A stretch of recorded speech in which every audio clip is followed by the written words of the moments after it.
Iran पर भिड़ गए ट्रंप नेतन्याहू।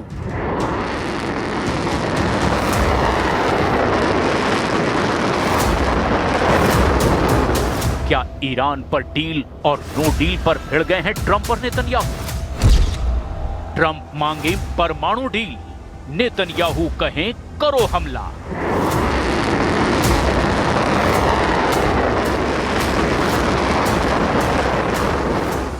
क्या अमेरिका इजराइल को धोखा देकर ईरान से डील करके इजराइल को फंसा चुका है? क्योंकि नेतन्याहू ने ट्रंप से कहा है परमाणु डील नहीं, ईरान पर हमला करो। मस्कट में ईरान डील, तेल अवीव में हमले की तैयारी। क्या मस्कट में अमेरिका और ईरान की डील के खिलाफ इजराइल की खुली बगावत शुरू हो गई है? क्यों तेल अवीव से ईरान पर हमले की तैयारी शुरू हो चुकी है?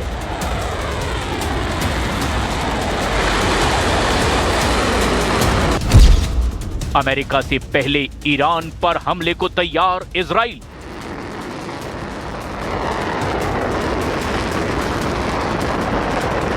इजरायली मीडिया का दावा है कि अमेरिका से पहले इजराइल ईरान पर हमला करने जा रहा है। खामनेई के ट्रैप में ट्रंप और नेतन्याहू। क्या यह दावा सही है कि ईरान ने अमेरिका से मस्कट में डील करके ट्रंप और नेतन्याहू को ट्रैप में फंसा दिया है?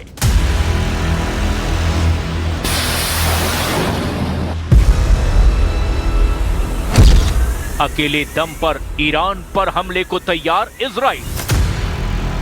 अगले 48 से 72 घंटे में इजराइल करेगा ईरान के परमाणु ठिकानों पर हमला।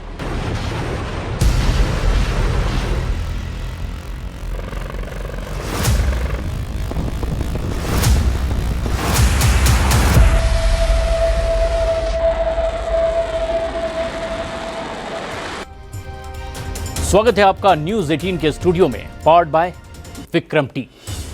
इस भयानक जंगी हालात के बीच खौफनाक साजिश का कच्चा चिट्ठा लेकर हाजिर हूं मैं, प्रशांत चुरहे।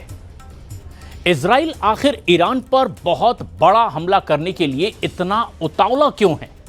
क्या इजराइल के पास इस बात के पुख्ता सबूत हैं कि ईरान अमेरिका से बातचीत की आड़ में मिसाइलों से बड़े हमले की तैयारी में है? और इजराइल के खुफिया एजेंसी की एक रिपोर्ट ने इस वक्त अमेरिका और ईरान की डील को लेकर के एक ऐसी रिपोर्ट की जिसने प्रधानमंत्री नेतन्याहू के भी होश उड़ाकर रख दिए हैं।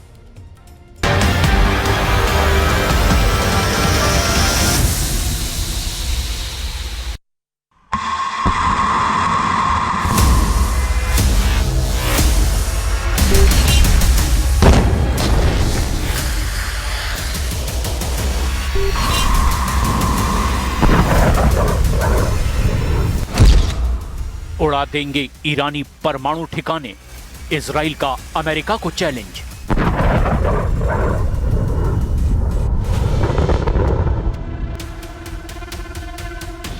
दुनिया समझ रही थी कि ईरान पर अमेरिका सबसे पहले हमला करेगा, लेकिन जब से ओमान की राजधानी मस्कट में ईरान और अमेरिका के बीच वार्ता शुरू हुई है, पूरे इजराइल में खलबली मच गई है। खबर तो यहां तक है कि इजराइल के प्रधानमंत्री नेतन्याहू ने दो टूक कह दिया है कि अगर ईरान के परमाणु अड्डों और मिसाइलों बंकरों को तबाह नहीं किया गया तो ईरान पर इजराइल बिना अमेरिका की मदद के ही हमला कर देगा। लेकिन सवाल यह खड़ा होता है कि ईरान अमेरिका के सामने झुकने को रत्ती भर तैयार नहीं है। वो ईरान क्या इजराइल के हमले करने पर शांत बैठेगा? जानकारों का दावा है कि ईरान ने ओमान की राजधानी मस्कट में अमेरिका के साथ वार्ता करके इजराइल को पूरी तरह से फंसा दिया है। ईरान जानता है कि इस वक्त उसका बहुत बुरा वक्त चल रहा है और ऐसे हालात में अगर अमेरिका और ईरान की डील हो जाती है तो ईरान को लंबे और बड़े युद्ध की तैयारी का वक्त मिल जाएगा।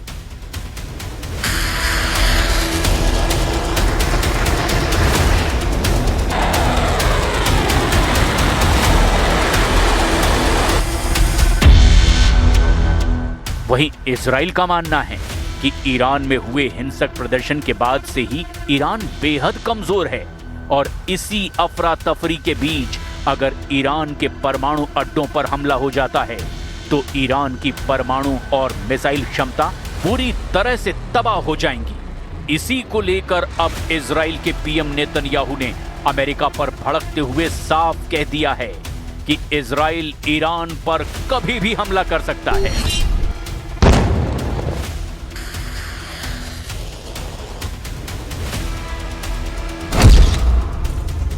ट्रंप की डील से घबराए नेतन्याहू, ईरान पर हमले को तैयार इजराइल।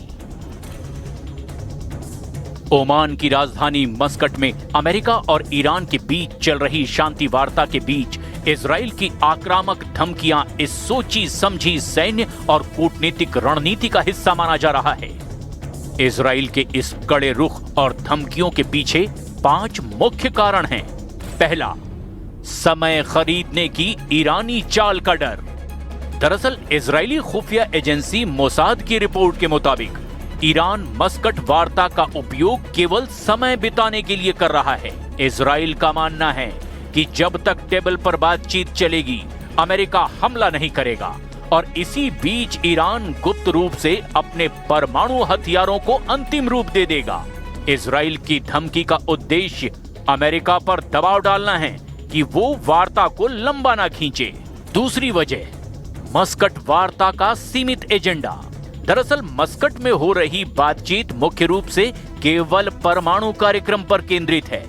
इजराइल इससे बेहद नाराज है क्योंकि वो चाहता है कि ईरान के बैलिस्टिक मिसाइल कार्यक्रम पर भी प्रतिबंध लगे। इजराइल चाहता है कि ईरान के द्वारा समर्थित प्रॉक्सी समूहों जैसे हिजबुल्लाह, हूथी को भी मिलने वाली मदद पूरी तरह से बंद हो जाए। नेतन्याहू का तर्क है कि अधूरी डील इजराइल की सुरक्षा के लिए परमाणु बम से ज्यादा खतरनाक है। तीसरी वजह, 2013 की सीक्रेट डील की यादें। दरअसल मस्कट वही जगह है जहां 2013 में ओबामा प्रशासन ने इजराइल को अंधेरे में रखकर ईरान के साथ गुप्त बातचीत शुरू की थी। इजराइल को डर है कि ट्रंप प्रशासन भी उसे बिना बताए कोई ऐसी डील कर सकता है जो इजराइल के अस्तित्व के लिए खतरा बन जाए। अकेले हमला करने की धमकी देकर इजराइल अमेरिका को ये संदेश दे रहा है कि वो किसी भी समझौते का हिस्सा तभी बनेगा जब उसकी शर्तें मानी जाएंगी। चौथी वजह, बैटलफील्ड पर दबाव बनाए रखना। इजराइल का मानना है कि ईरान केवल तभी झुकता है जब उसे विनाश का डर होता है। जब अमेरिका बातचीत कर रहा है तब इजराइल की धमकियां ईरान पर एक मनोवैज्ञानिक दबाव बनाए रखती हैं। नेतन्याहू का बयान एक बैड कॉप की भूमिका निभाने जैसा है ताकि ईरान को लगे कि अगर अमेरिका से समझौता नहीं हुआ तो इजराइल हमला कर देगा। पांचवी बड़ी वजह, ईरान की बढ़ती मिसाइल क्षमता। दरअसल ताजा खबरों के मुताबिक जून 2025 के हमलों के बाद ईरान ने अपनी मिसाइल उत्पादन क्षमता 300 मिसाइल प्रति माह तक बढ़ा ली है। इजराइल जानता है कि अगर अभी ईरान के इस ढांचे को तबाह नहीं किया गया तो भविष्य में उसका एयर डिफेंस सिस्टम जैसे आयरन डोम और एरो इतनी बड़ी संख्या में मिसाइलों को रोक नहीं पाएगा।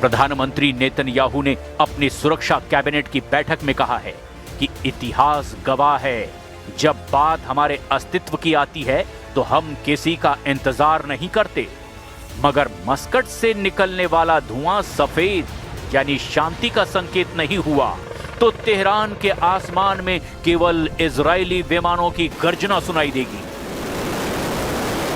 भले ही मस्कट में अमेरिका और ईरान के बीच वार्ता हुई हो, लेकिन अमेरिका का युद्धपोत अब्राहम लिंकन अरब सागर में तैनात हो चुका है। अमेरिकी मीडिया के दावों के मुताबिक ईरान पर किसी भी वक्त इस युद्धपोत से हमला हो सकता है। जो रिपोर्ट सामने आ रही हैं, उसके मुताबिक अमेरिका और इजराइल सबसे पहले ईरान के परमाणु ठिकानों को तबाह करना चाहते हैं।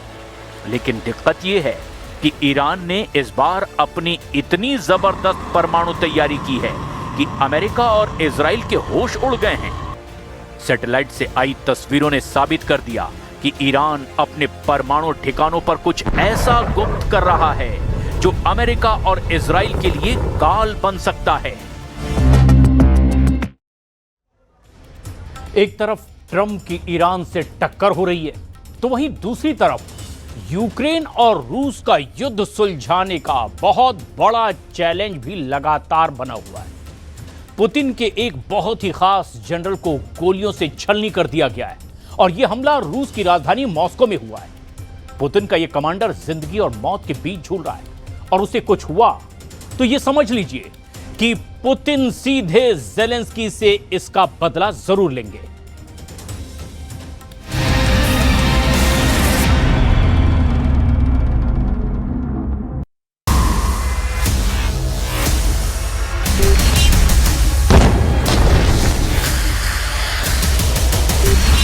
तनाव ईरान में है, तनाव इजराइल में है, टेंशन व्हाइट हाउस में भी बहुत ज्यादा है। दुनिया देख रही है कि पश्चिम एशिया में युद्ध रोकने की कोशिश के बीच बहुत बड़े युद्ध की तैयारी हो रही है।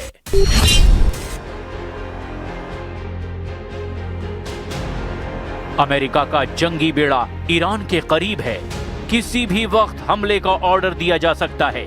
अमेरिका के लड़ाकू विमान लगातार ऑपरेशन के लिए तैयार हैं और इस जंग की तैयारी ने पूरे पश्चिम एशिया में कोहराम मचा दिया है। लेकिन इस वॉर मशीन से ज्यादा तनाव दे रहा है ज़ेलेंस्की का सबसे खतरनाक ऑपरेशन, जिसका मकसद है ठोको जनरल, छीनो डॉनबास।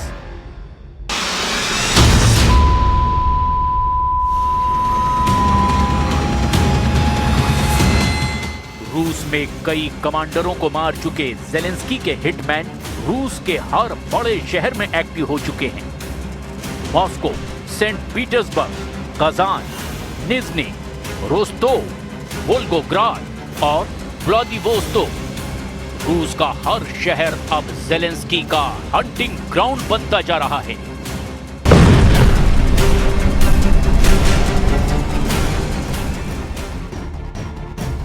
मॉस्को में उन ऊंची इमारतों के बीच कुछ ऐसा हुआ है जिसके बाद पुतिन और ज़ेलेंस्की की दुश्मनी कई गुना बढ़ गई है। यहां रूस की सेना के खुफिया डिपार्टमेंट GRU के एक बड़े कमांडर पर हमला हुआ है। GRU यानी रूस के मुख्य खुफिया निदेशालय के उप प्रमुख लेफ्टिनेंट जनरल व्लादिमीर एलेक्सेव को मॉस्को में गोली मारी गई। उन्हें गंभीर हालत में अस्पताल में भर्ती कराया गया है। इस हमले के लिए रूस ने यूक्रेन को दोषी ठहराया है और ऐलान कर दिया है कि बदला जरूर लिया जाएगा। Режима Зеленского на постоянные провокации, нацеленные в свою очередь на срыв переговорного процесса и готового сделать все, чтобы только убедить своих западных. क्यों इसे कहा जा रहा है ज़ेलेंस्की का ऑपरेशन ठोको जनरल, छीनो डॉनबास? पुतिन के कमांडरों पर यह पहला हमला नहीं, ज़ेलेंस्की का यह ऑपरेशन लगातार जारी है।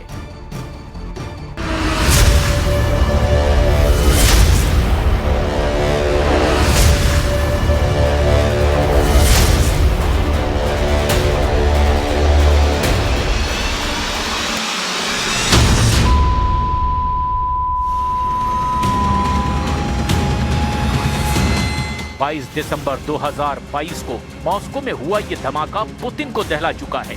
इस कार के परखच्चे उड़े, पूरा रूस हिल गया।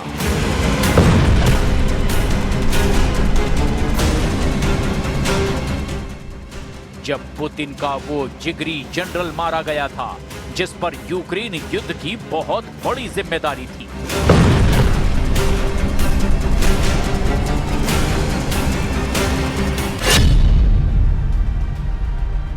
नाम लेफ्टिनेंट जनरल फनील सरवारोव, पद आर्मी ऑपरेशनल ट्रेनिंग निदेशालय के प्रमुख, यानी रूस की सेना की ट्रेनिंग का पूरा जिम्मा। ये धमाका 22 दिसंबर 2025 को मॉस्को की यासेनेवा स्ट्रीट पर हुआ। तब सुबह के 7 बज रहे थे। पुतिन के सबसे खतरनाक कमांडरों में से एक थे लेफ्टिनेंट जनरल वनिल सर्वारोव। कहा जाता है कि पुतिन ने 2026 में जनरल सर्वारोव को बड़ी जिम्मेदारी देने की बात की थी। यानी 2026 का युद्ध और नेटो के खिलाफ तैयारी को लेकर पुतिन ने अपना सबसे भरोसेमंद जनरल 2025 के आखिरी महीने में ही खो दिया।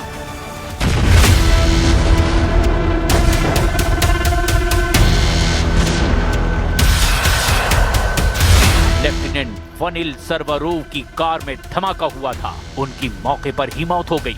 पुतिन इस धमाके के लिए अपने सबसे बड़े दुश्मन को दंड जरूर देंगे और जब वो सजा देंगे तो उनकी लाठी में आवाज भी नहीं होगी। इस कार की हालत देखिए और अंदाजा लगाइए कि मर्डर करने वाले ने कितने पुख्ता तरीके से अपने टारगेट को खत्म कर दिया। ऐसी ही टारगेट किलिंग के खिलाफ पुतिन बदला लेने का ऐलान खुल्लम खुल्ला कर चुके हैं, लेकिन अब एक और कमांडर टारगेट अटैक का शिकार बना है। पुतिन के कमांडर लेफ्टिनेंट जनरल एलेक्सेव के साथ आखिर क्या हुआ? मॉस्को में इन इमारतों ने आखिर क्या देखा? कौन है लेफ्टिनेंट जनरल व्लादिमीर एलेक्सेव? वो क्यों माने जाते हैं पुतिन के बहुत ही खास कमांडर? और जनरल एलेक्सेव को मारने से यूक्रेन को क्या हासिल होगा? ये समझने से पहले देखिए कि आखिर मॉस्को में हुआ क्या था। मॉस्को के उत्तर पश्चिमी इलाके में ये वो अपार्टमेंट है जहां लेफ्टिनेंट जनरल एलेक्सेव को गोली मारी गई। एक हमलावर जिसकी पहचान अब तक हो ही नहीं सकी, वो रूस की सुरक्षा एजेंसियों के लिए अब बहुत बड़ा तनाव बन चुका है। लेफ्टिनेंट जनरल व्लादिमीर एलेक्सेव को कई गोलियां मारी गई। वो साल 2011 से रूस की सैन्य खुफिया एजेंसी GRU के डिप्टी कमांडर हैं। ये 24 जून 2023 का वीडियो है। लेफ्टिनेंट जनरल व्लादिमीर एलेक्सेव प्रिगोजिन के साथ बैठे हैं। याद कीजिए येवगेनी प्रिगोजिन को। वो उसी वैगनर ग्रुप का कमांडर था जिसने पुतिन के खिलाफ बगावत की कोशिश की थी। पुतिन ने प्रिगोजिन को मनाने के लिए जनरल एलेक्सेव को भेजा था ताकि वो अपने लड़ाकों के साथ मॉस्को की तरफ कूच ना करे।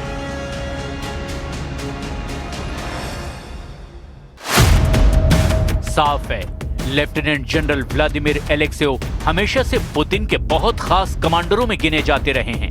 वो हमेशा से यूक्रेन के टारगेट पर रहे हैं और यूक्रेन का यही मैसेज है कि ठोको जनरल, छीनो डॉनबास। यही वजह है कि व्लादिमीर पुतिन अपने कमांडर पर हुए हमले का बदला जरूर लेंगे। इसमें ज़ेलेंस्की को भी कोई शक नहीं होना चाहिए।